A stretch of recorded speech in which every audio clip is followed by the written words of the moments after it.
Pourquoi est-ce qu'il est si difficile de reprendre confiance en soi après des traumatismes, après des violences, après des abus ou même après des échecs à répétition? La vérité, c'est que les échecs et les traumatismes laissent souvent des traces profondes. Ils peuvent vous faire douter de vous-même, de vos capacités et même de votre valeur en tant que personne. Pour beaucoup de femmes, ces expériences entraînent une peur paralysante de l'échec, ce qui les empêche de prendre des risques, de poursuivre leurs rêves ou même de croire en leurs propres capacités. Bonjour à toutes et à tous. Aujourd'hui, on va aborder un sujet qui touche beaucoup d'entre nous et ce sujet-là, c'est la peur de l'échec. Je vais vous expliquer concrètement comment la peur de l'échec peut détruire votre vie, mais surtout comment vous pouvez reprendre confiance en vous pour avancer et vous accomplir pleinement. Cela peu importe les traumatismes et les épreuves que vous avez traversées, il y a toujours de l'espoir.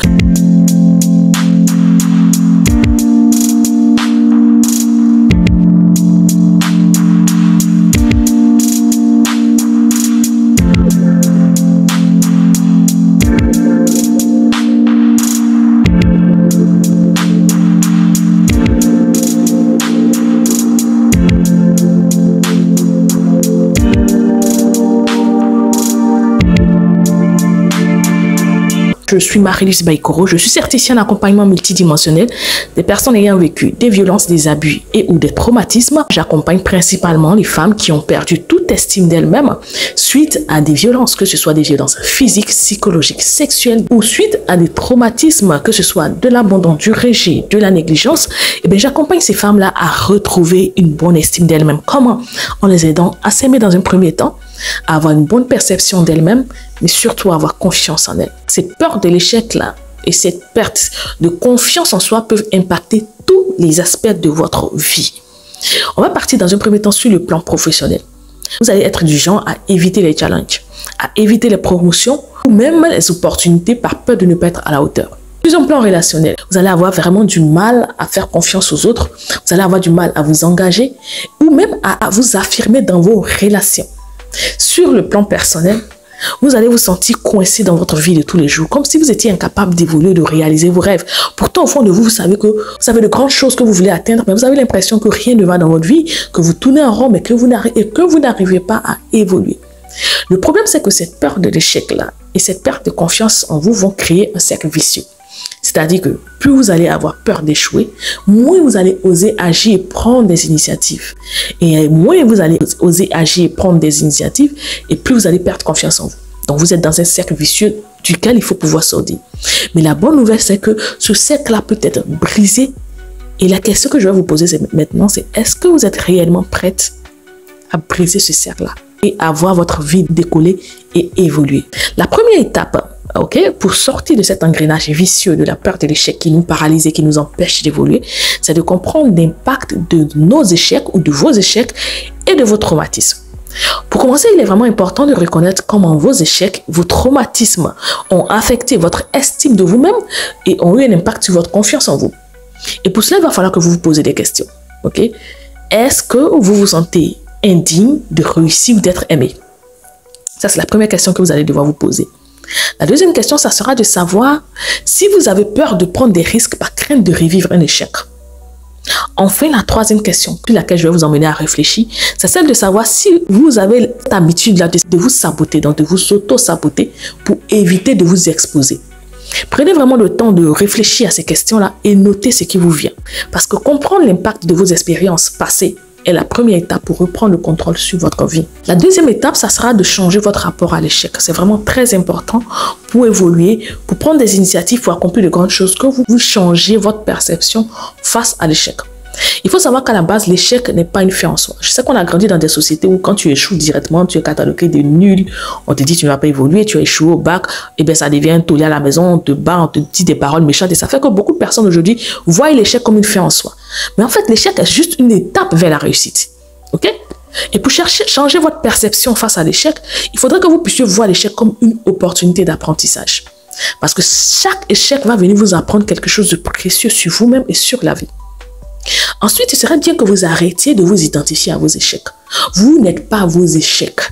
Ils ne définissent pas votre valeur en tant que personne. Ils ne définissent pas qui vous êtes. Vous n'allez pas rester dans un échec toute votre vie. Il y a des moments où vous allez réussir.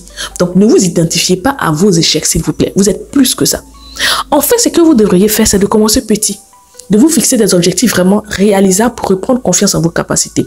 Parfois, on se fixe des objectifs trop grands et quand on n'arrive pas à les atteindre, ça nous fait perdre confiance en nous et on se dit, je suis vraiment nul, c'est vrai, on m'a dit, je suis nul, voilà que je suis nul. Alors que si vous vous fixez des objectifs petit à petit, je veux perdre 10 kilos cette année, au lieu de vouloir perdre 10 kilos en un mois, je décide de perdre les 10 kilos peut-être en 6 mois, hein, en raison de 2 kilos ou 1,5 kg par mois. Vous allez voir que ce sera plus facile pour vous d'atteindre cet objectif-là, donc d'avoir plus confiance en vous.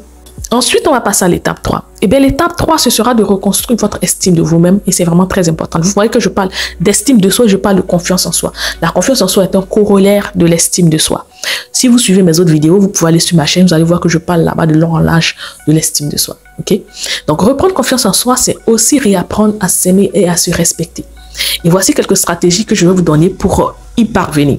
Dans un premier temps, pratiquez ce qu'on va appeler de l'autocompassion. Soyez bienveillant avec vous, ou soyez bienveillante avec vous, envers vous-même, comme vous le seriez avec une amie. Aimez-vous comme vous êtes, acceptez vos limites, acceptez vos échecs, acceptez vos vulnérabilités, acceptez aussi vos victoires, acceptez qui vous êtes concrètement. C'est comme ça que vous allez évoluer. Ne rejetez pas qui vous êtes, soyez gentil avec vous, ne culpabilisez pas quand vous avez échoué. Tout le monde échoue, tout le monde fait des erreurs. Célébrez vos petites victoires, vos petites réussites. N'attendez pas d'avoir tout pour être content. Soyez reconnaissant du peu que vous avez. Et même quand vous réussissez une petite chose, hein, un petit examen, vous réussissez à vendre un produit aujourd'hui, soyez contente, apprenez à célébrer les petites victoires. Vous allez voir que les grandes victoires vont venir vers vous. Ensuite, entourez-vous de soutien. S'il vous plaît, éloignez-vous des personnes qui sont très négatives, les personnes qui vont essayer de vous rabaisser, de vous empêcher d'évoluer. Je n'ai pas dit de couper les ponts, de ne plus leur parler, surtout si ce sont des membres de famille et tout, mais ne leur partagez pas vos projets. Éloignez-vous de vous d'un point de vue, voilà, quoi, émotionnel. C'est des gens qui vous rabaissent. Entourez-vous des personnes qui ont envie de vous tirer vers le haut. Ok? De travailler sur vos croyances limitantes.